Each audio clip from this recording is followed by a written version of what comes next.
Ukraine's President Zelensky said he has good news claiming the recapture of several settlements from Russia. Rumors have swirled for days about a possible breakthrough in the eastern Kharkiv region, but with no word from Ukrainian officials. Mr. Zelensky declined to name which places had been retaken, saying that now is not the time to name them. Separately, U.S. officials said Ukraine was making slow but meaningful progress against Russian forces. Speaking in his nightly video address to Ukrainians, President Zelensky said there was good news about the rumored success of Ukrainian troops.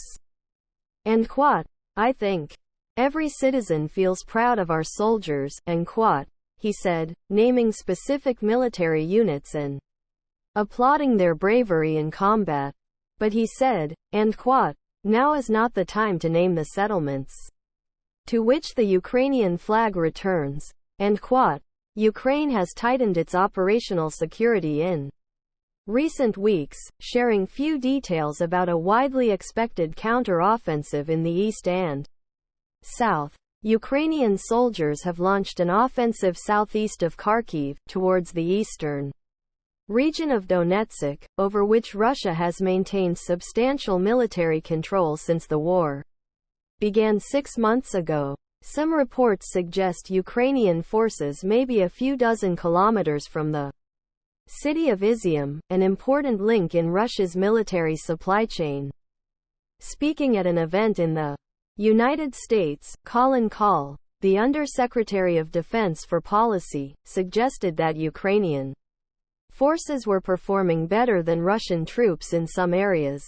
It is early days. I think the Ukrainians are making slow but meaningful progress. And we'll see how things pan out, he was quoted as saying by Reuters news agency.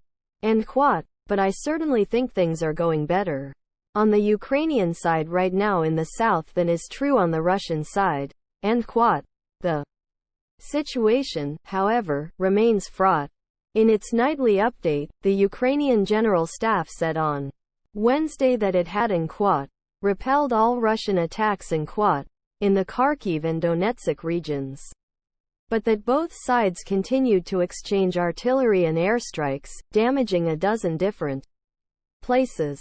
President Zelensky also said on Wednesday that Ukraine's national budget next year would be that of a country at war, with more than £1 trillion hryvnia, $27 billion, £23.5 billion, spent on defense. But he promised key social provisions such as pensions would be maintained. However, it is necessary to reduce as much as possible all non-critical expenses he warned.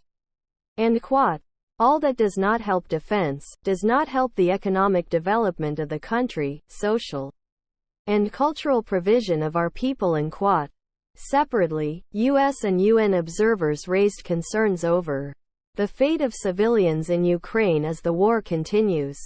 A senior UN human rights official said the organization was concerned about the displacement of people in Ukraine, and particularly the fate of children.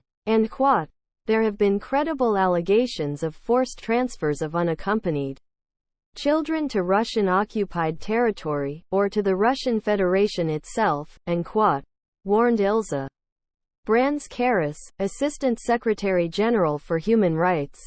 Her agency is concerned that Russia has created a simplified procedure to provide those children with Russian citizenship and potentially have them adopted into Russian families, she said.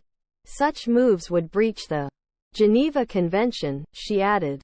The U.S., also on Wednesday, said it was concerned about a similar forced movement of Ukrainians, but of adults.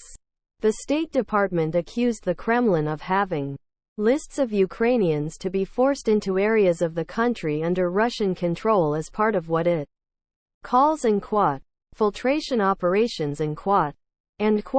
Filtration is a dehumanizing word, describing a massive campaign that the Kremlin has launched to imprison, to forcibly deport or disappear those Ukrainian citizens Moscow decides could be a potential threat, and quote, spokesman Vedant Patel said. And quote, victims of filtration are given no choice but to submit or face dire consequences.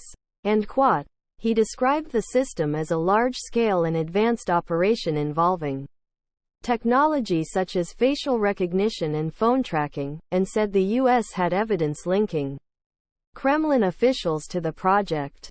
However, Russia's UN ambassador, Vasily Nebenzia, said, Ukrainians traveling to Russia merely went through a registration procedure.